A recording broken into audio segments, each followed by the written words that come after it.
Alright, hello and welcome back to yet another deck profile. You know, I didn't want to say yet another because that makes it seem like it's old and tired, even though deck profiles are a fundamental part of Yu-Gi-Oh! But at the last minute I decided to say yet. Anyway, in tradition of keeping up as having the worst intro of any Yu-Gi tuber out there. But anyway, now that that is out of the way, let's go ahead and actually get into it here. So today, we are obviously taking a look at Blue Eyes, the strongest and what will always be the strongest vanilla in all of Yu-Gi-Oh! Because they refuse to make anything stronger than it, just to kind of keep the ethos of it being the virtually invincible engine of destruction. But yes, I'll stop now. Let's just get into it. But Blue Eyes overall is essentially a whole bunch of big beaters at its simplest, and some tag outs and some negates at its best.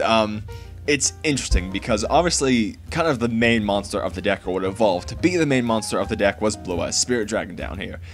He can tag out into Azor for protection because low-key, yeah, Azor is broken. But also he has the weird graveyard effect negation, and your opponent can only special summon, you know, one monster at a time, no more than two. So it's weird in that it has like one control kind of card, but it's a lot of big monsters, so your opponent has to use up resources simply to out your big monsters. Back in the day through things like Castel when it was big, and then Azor actually protects them from targeting. So the deck definitely had some things going for it. Link format doesn't hurt too much because you kind of just want to make the one Spirit anyway, although it does kind of inhibit your rank 8 ability because Spirit is still really the main play of the deck, especially with things activating in Grave. But let's go ahead and actually get into it. Now obviously 3 Blue Eyes, the same reasoning as Dark Magician. You need it in hand to summon alternative. You can bring it back from the grave to go into your Synchros or XYZs. It's just, you know, you pretty much have to run 3 of it, same thing as Dark Magician. Alternative, you can special from hand by revealing a Blue Eyes, and once per turn pop any monster on the field. I believe it's opponent's monster, sorry about that. But it's also just basically a free level 8 summon, so if you're going to go into a rank 8, say like a Dark Matter, you can just go ahead, special this, trade into Blue Eyes, return back that Blue Eyes, pop one monster, go into a Dark Matter, swing over the rest of the monsters, things of that nature. And this is definitely the biggest inhibitor of the deck, just because it's that free summon, and you can obviously make it super live off of the add back effects of the stones and off of Melody. From there we have 2 copies of Dragon Spirit of White, which is treated as a normal monster in the hand or graveyard and is always treated as a Blue Eyes card. Now if you send with Shrine on this, it actually checks in the graveyard, not in the deck, so once this card hits the graveyard, Shrine sees it's a normal and you can foolish another monster. Now this is my MVP of the deck, because it's essentially the kind of same thing as Blue Eyes. In fact, it can even tag out for Blue Eyes from the hand. But on special summon, not once per turn, you can banish one spell or trap card your opponent controls. So the kind of main play is with the next card here, the White Stone of Ancients. During the end phase of a turn it was sent to the grave, you can special one Blue Eyes monster from your deck. You can special Dragon Spirit of White on your end phase, or on their end phase if you happen to ditch it on their turn off of a Twin Twisters or something, you can banish one set card they have. Then say if you have a Spirit up, you can tag out for Azor, then on the standby phase special another one of these back. If you can keep looping this card every turn and banishing their back row, you're going to have a lot of advantage against any deck that needs that back row. For White Stone of Ancients not secondary effect, no, I guess that is a secondary effect because it comes second, but you can banish it from your graveyard to target one Blue Eyes monster in your graveyard added to your hand. Now that's most useful in our case because we only run one Spirit, so you can actually go ahead and put Spirit back off of his effect, so you don't have to run more than one, although you can't tag out into Azor again, so maybe bump Azor to 2 since you can't recycle him. This also lets you add back alternatives if you have a Blue Eyes in hand, so you can summon the alternative, or lets you add back a Blue Eyes if you, oh no, I just said it. It lets you add back either of those to make alternative live, which is again a very strong play where kind of every turn you can keep summoning alternatives there. So we obviously have 3 of those, so the only card that we don't have 3 of so far obviously is Spirit Dragon there. 1 copy of the White Stone of Legend. Now this, the main purpose of this card is to be sent off of Dragon Shrine or Foolish Burial, in the capacity that it basically just gets you a Blue Eyes to hand to make alternatives live, and that's essentially its only purpose in the deck. And it's actually a mandatory effect, so you have to add, and that can actually be a drawback if you are actually out of Blue Eyes in deck, so you won't be able to resolve the Whitestone of Ancients effect. So you get a Bad Desires and hit your spirits, and already have all your Blue Eyes out, then this effect could actually hurt you in the long run. 3 copies of Sage with Eyes of Blue. On normal summon, he grabs any of the light tuners from deck, and you can also discard it from your hand to target one effect monster you control, send it to the grave, and special summon 1 Blue Eyes from the deck. Blue Eyes monster, so you can also summon Spirit Dragon and hit back row as well, so another use there. But you can do some things with him, like say you have an alternative in hand, him in hand, and like a Whitestone or something, you could summon this, hit it with the Sage, that specials you a Blue Eyes, the Whitestone grabs another one to hand, then you have the alternative life, and you have a rank 8 play there. It also just replaces itself on summon, so it's good for synchro plays as well. And we have 1 copy of Master of Eyes of Blue. Now on normal summon, he recurs any light tuner monster from your graveyard to your hand. And this one I don't find myself using much, but I believe I actually used it once in the replays. You can shuffle this card from the graveyard into the deck, then target 1 effect monster you control, send it to the graveyard, and if you do, special summon 1 Blue Eyes monster from your graveyard other than the sent monster, and that is a once per turn. Everything on Sage is once per turn as well. That's actually decent because obviously you can grab stuff back to hand, set you up for more plays next turn to give you some cards in hand to ditch for Melody, Twin Twisters, things like that. And also just because if he's in grave, he can turn, any of your stones or any of your weaker monsters into any of your Blue Eyes monsters from grave, which helps you get a big push of recovery there. 1 copy of Dark Worm just to send off of Shrine, because we can actually use him in a combo for Decode Talker fairly easily. And 1 copy of Glow Up Bulb just for crystalling plays there. I'm rambling a lot, so moving on to the spells and traps. Melody of Awakening Dragon, ditch 1 card, add any of these boys to hand. Any number of either one to hand, so 2 Blue Eyes, 2 Ham, 1/1, things of that nature. Just obviously make sure alternatives instantly live. You only want to resolve it once per game because it is resource heavy, because you're just getting a vanilla to hand and then a monster you're summoning off of it, so it's not super strong, but you have to run it to actually get yourself going and live there. Plus the discard can make your grave live for returns or silver cries, things of that nature.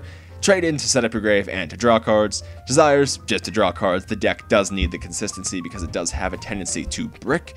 1 cards of Consonance. Now, I wanted to run this at more than 1, but at more than 1, it does end up fairly bricky. Essentially, what you want to do is if you have this card in hand, you want to add 1 of the stones to hand to resolve it, and that's kind of when this comes into play. 1 Upstart, again, just getting as much consistency as we can into this deck.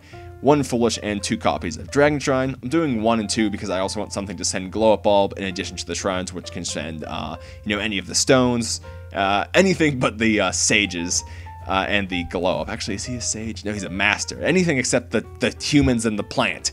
So this has very good utility in that it can set your grave up for your revival spells. It can grab you Blue Eyes to hand. It can set your grave up for Whitestone of Ancients to special on the end phase, or a Spirit to banish back row, so this card can really do it all.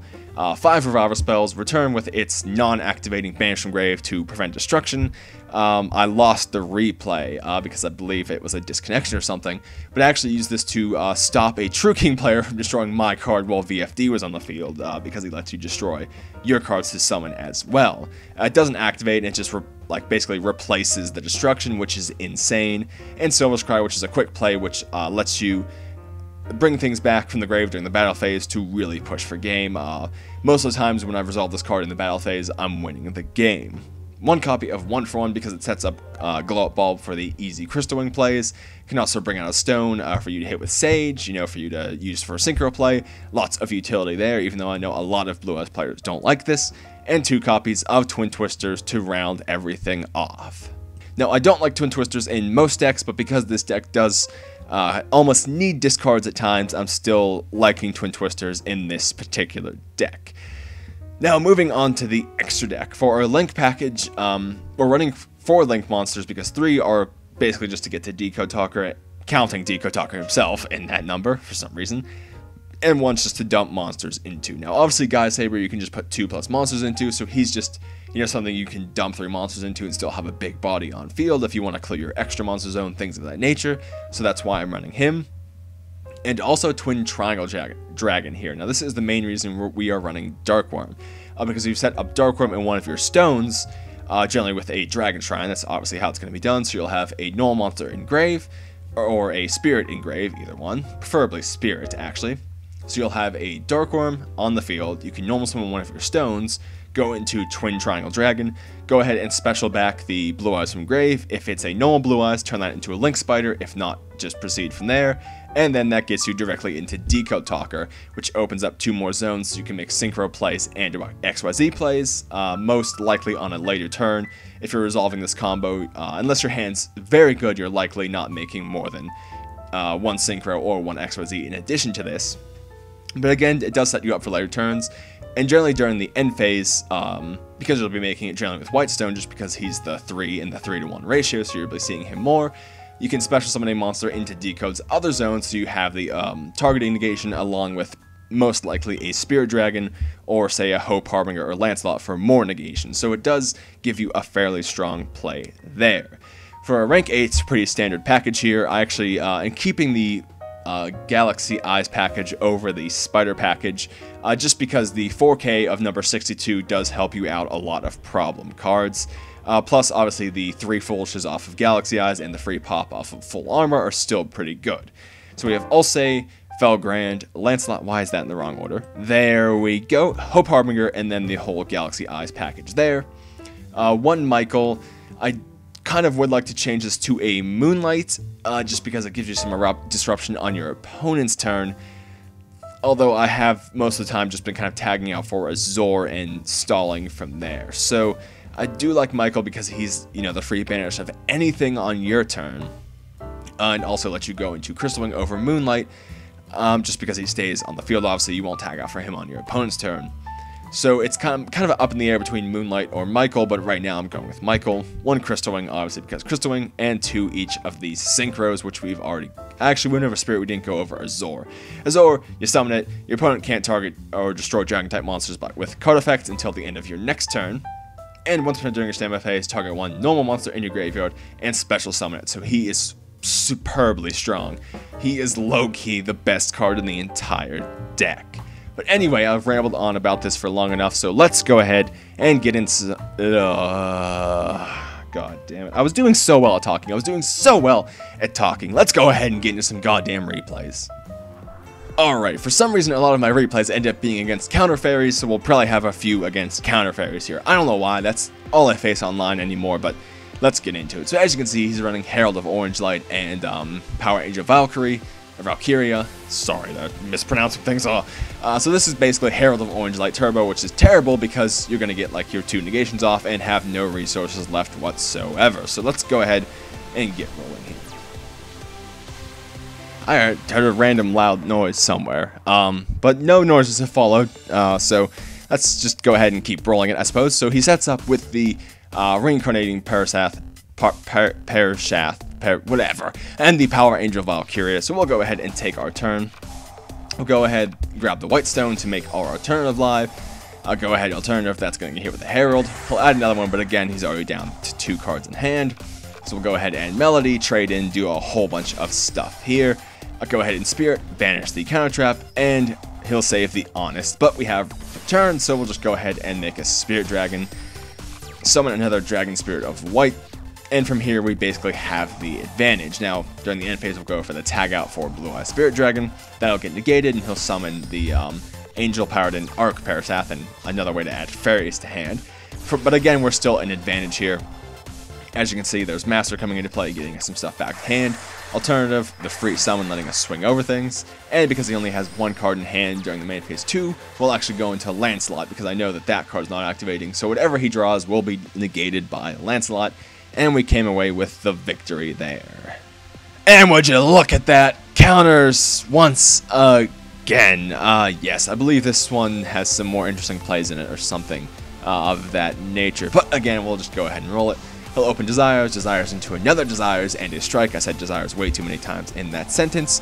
But let's go ahead and look at this back row real quick. So he has the Strike, the Divine Wrath, and the Reincarnating Parashath with something in hand to resolve it. So he actually is looking pretty decent here. So we could make the Decode Talker here, but I believe we actually opt out of it. So we'll go ahead and summon the Dark... Oh yeah, that's another thing about Dark Worm I forgot to mention.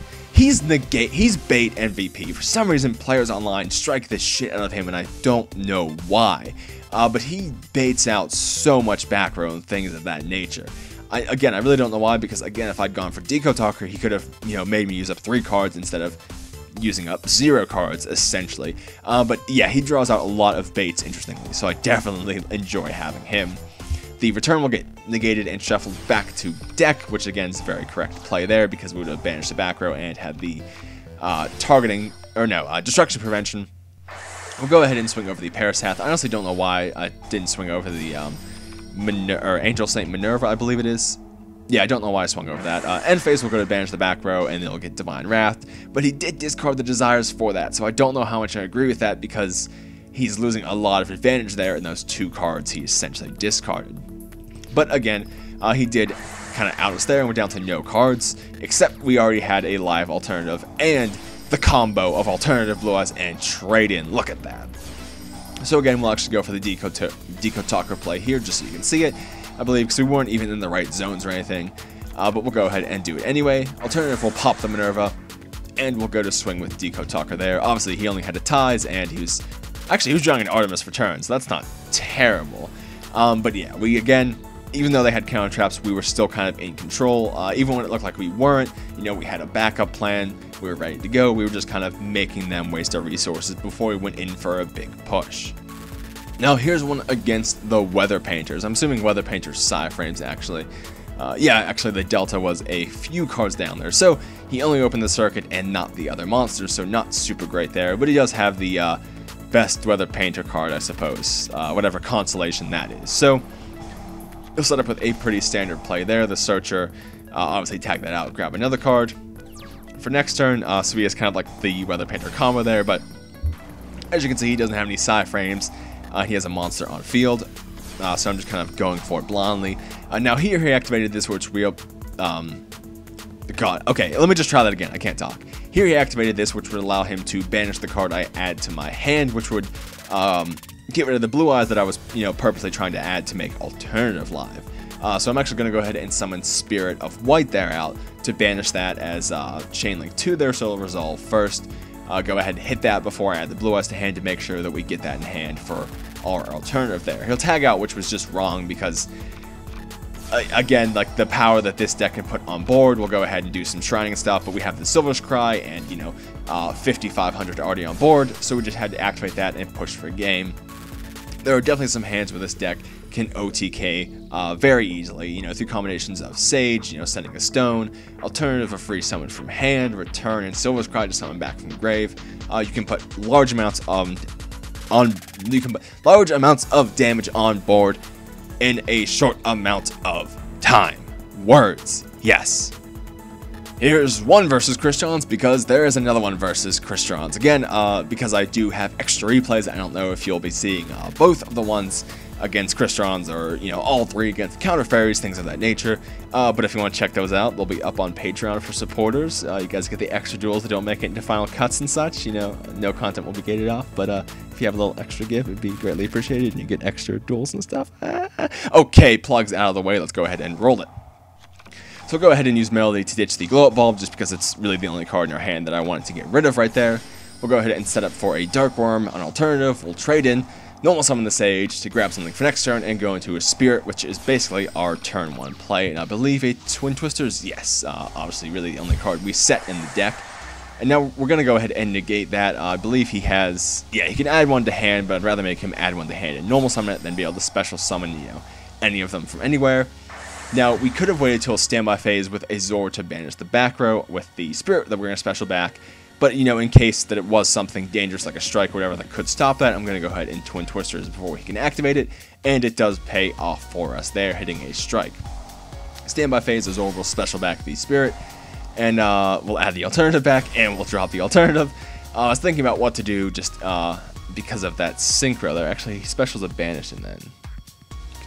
Yeah, Banish non-tuner special back. So he could have made a 6 there. Okay, that wouldn't have actually done anything. But I was still playing around that anyway, thinking a little bit here, and he just went ahead and scooped it up because we obviously had the massive amount of advantage there. But anyway, that will do it for our look at Blue Eyes here. I've rambled enough in this one, so I'll just go ahead and end it here. I obviously did a blurb for the Patreon already, so I won't bore you with that again, but links to my Discord down in the description. Chill place to chill. I usually say cool place. I said chill twice. I said chill twice. Cool place to chill, hang out, talk about anime, Yu-Gi-Oh!, other things of that nature. A link to my Twitter, where there's an automatic tweet that goes out every time a video is released, every Monday, Wednesday, and Friday, with occasionally some comedy videos on the weekends. Anyway, thank you for watching, and I'll see you later.